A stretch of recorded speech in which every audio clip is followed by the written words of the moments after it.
తిరుపతిలో కూటమి ప్రభుత్వం అరాచకాలకు అంతు లేకుండా పోతోంది. డిప్యూటీ మేయర్ ఎన్నిక సందర్భంగా గూండాగిరి చేస్తున్నారు టీడీపీ నేతలు. వైఎస్ఆర్సీపీ ఎమ్మెల్సీ సిపాయి సుబ్రహ్మణ్యంను టీడీపీ నేత శాప్ చైర్మన్ రవినాయుడు కిడ్నాప్ చేశారు. మరోవైపు తిరుపతిలో అర్ధరాత్రి టీడీపీ గూండాల అరాచకం సృష్టించారు. భూమన అభినయ్ రెడ్డి డ్రైవర్ను చితకబాదారు పచ్చముఖ. 45వ డివిజన్ కార్పొరేటర్ అనీష్ను కిడ్నాప్ చేశారు. భూమన అభినయ్ రెడ్డి బంధువు కౌశిక్పై Tirupati town bank vice chairman Vasudeva యాదవ్లపై దాడికి దిగారు. కార్పొరేటర్ అనీష్ భార్యను కిడ్నాప్ చేసేందుకు యత్నించారు. భూమన అభినయ్ రెడ్డి, ఎంపీ గురుమూర్తి సంఘటనా స్థలానికి చేరుకుని బాధితులకు అండగా నిలిచారు. వైఎస్ఆర్సీపీ కార్యకర్తలపై లాఠీ చార్జ్ చేశారు పోలీసులు. అట్లాగే నాతో పాటు వచ్చినటువంటి నా డ్రైవర్ను అహ్మద్ అనేటటువంటి వ్యక్తిని, నా relative Kaushik, town bank vice chairman అయినటువంటి వాసు యాదవ్ని విపరీతంగా కుట్టి రక్తం వచ్చేటట్టుగా వాళ్ళు ఎక్కడికి తీసుకుపోయినారో కూడా తెలియదు. పోలీసు వారికి ఫిర్యాదు చేస్తుంటే మమ్మల్ని అక్కడి నుంచి పంపించేయడం తప్ప వీరు ఎక్కడున్నారు, వీళ్ళ మీద నిజంగా ఏమన్నా అక్కడ ఉన్నటువంటి వాళ్ళు ఈ దౌర్జన్యం చేశారా అన్నటువంటి దాన్ని కనుగొనే ప్రయత్నమే చేయలేదు. పైగా మేమున్నటువంటి ఆ బిల్డింగ్లో నుంచి కిందికి వస్తుంటే అక్కడ ఆ కార్లను బద్దలు కొట్టినటువంటి వ్యక్తి నిల్చుకొని ఉన్నాడు. అతన్ని మా వాళ్ళందరూ కూడా పట్టుకున్నా కూడా అతన్ని కస్టడీలోకి తీసుకునేటటువంటి ప్రయత్నం పోలీసు వారు చేయకపోవడం అన్నది చాలా విచారించదగ్గ విషయం. ఎప్పుడూ లేని విధంగా తిరుపతిలో హింసాత్మక ఘటనలు రోజు రోజుకి పెరిగిపోతున్నాయి. కూటమి ప్రభుత్వం వచ్చిన తర్వాత ఇప్పటి వరకు ఏ ఎలక్షన్లోనూ హింసాత్మక ఘటనలు చోటు చేసుకున్నటువంటి దాఖలాలు లేవు. మొదటిసారిగా తిరుపతిలో డిప్యూటీ మేయర్ స్థానానికి జరగబోయే ఈ ఎలక్షన్ ఎలాంటి బలం లేకుండా కేవలం కూటమి అభివృద్ధి ఒకే ఒక కార్పొరేటర్ గెలిచి మిగిలినటువంటి అందరూ కూడా వైఎస్ఆర్ కాంగ్రెస్ పార్టీ గుర్తు మీద గెలిచినటువంటి కార్పొరేటర్ ఏ బలంతో మళ్ళీ అనైతికంగా ఈ డిప్యూటీ మేయర్ పదవిని కూటమి ప్రభుత్వం కైవసం చేసుకుంది. రకరకాలైనటువంటి కుట్రలకి కుతంత్రాలకు వరలేదు.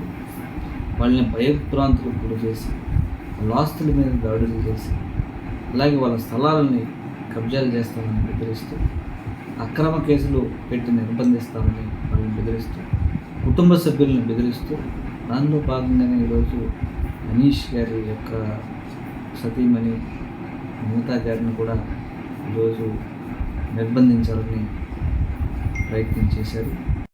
నేను doctor Mamata, doctor Anish 45th ward corporator వాళ్ళ వైఫ్ని.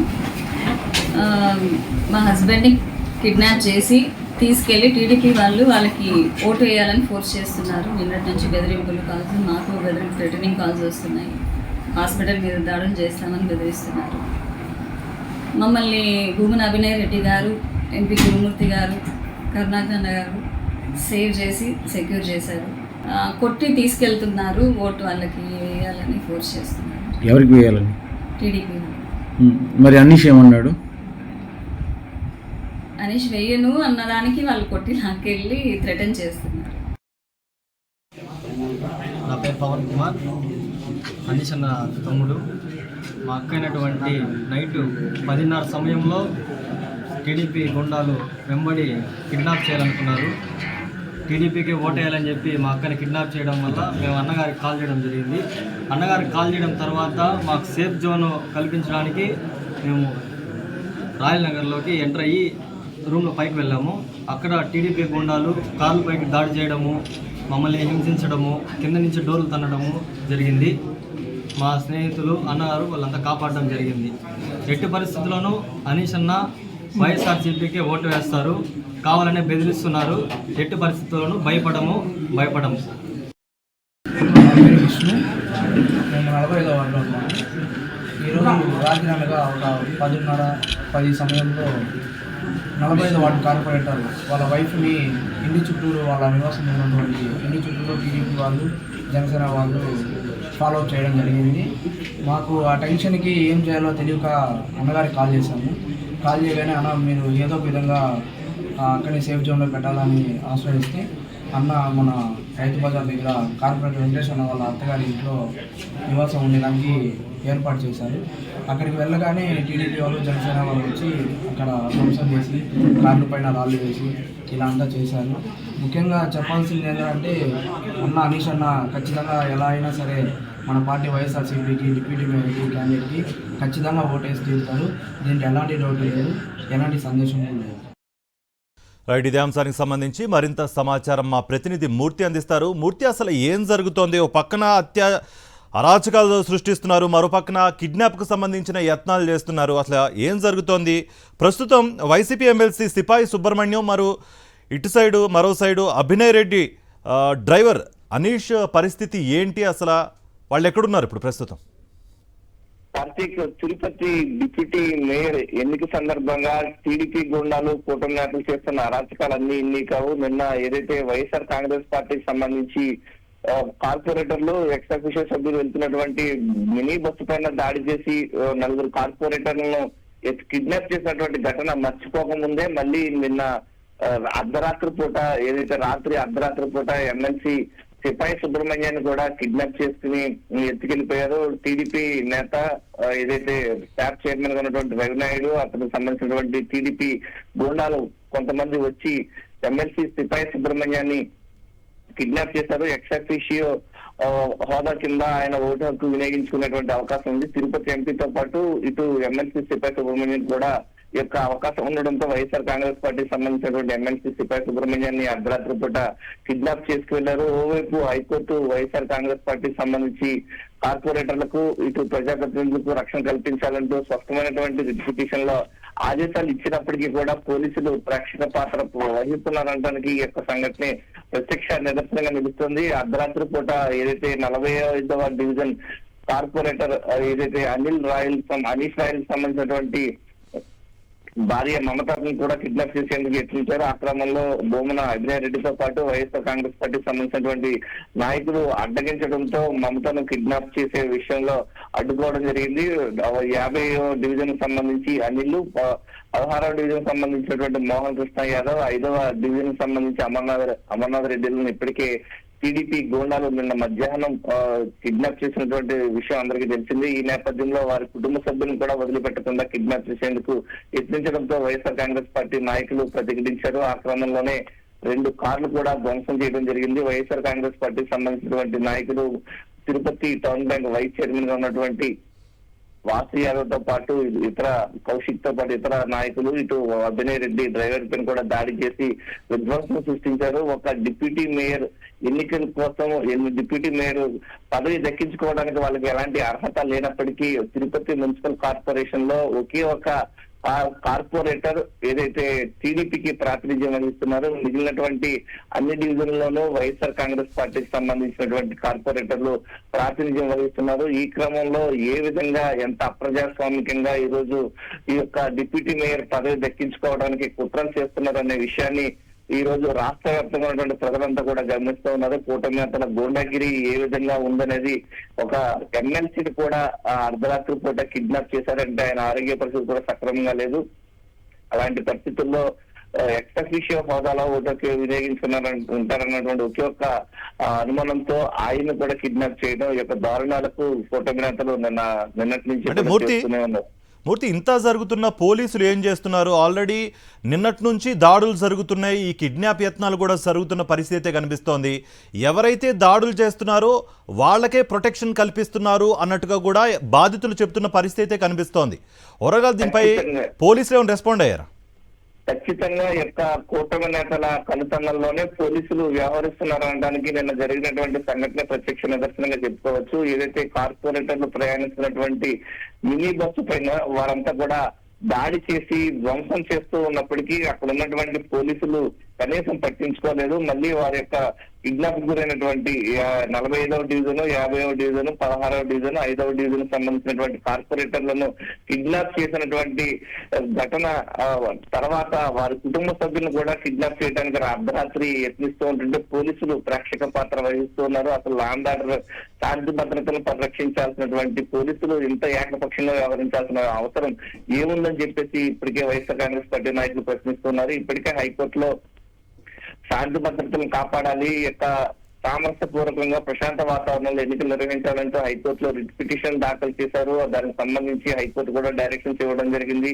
ప్రశాంత వాతావరణంలో ఎన్నికలు నిర్వహించేలా ఏదైతే తిరుపతిలో కార్పొరేటర్లు ప్రయాణించే వాహనానికి ఎస్కార్ట్ పోలీసులు ఎస్కార్ట్ కల్పించాలి. మరొక వీడియో ఫుటేజ్ తీసుకుంటూ అన్ని చాలా కట్టుదిట్టమైన భద్రత నడుమ ఏదైతే ఎన్నికలు నిర్వహించేటువంటి సెనేట్ హాల్ కు తీసుకువెళ్లాలంటే ఒక స్పష్టమైనటువంటి హైకోర్టు ఆదేశాలు ఇచ్చినప్పటికీ పోలీసులు ఏమాత్రం పట్టించుకోకుండా అర్ధరాత్రి పూట కూడా ఒక ఎమ్మెల్సీని కిడ్నాప్ చేశారంటే పరిస్థితి, లా అండ్ ఆర్డర్ పరిస్థితులు ఏ స్థాయిలో ఉన్నాయనడానికి ఆ ఘటన ప్రత్యక్ష నిదర్శనం. ఎమ్మెల్సీ కుటుంబ సభ్యులపైన కూడా దాడులు చేస్తూ అరాచకాన్ని సృష్టిస్తున్నారు. 2 కార్లు విధ్వంసం చేశారు.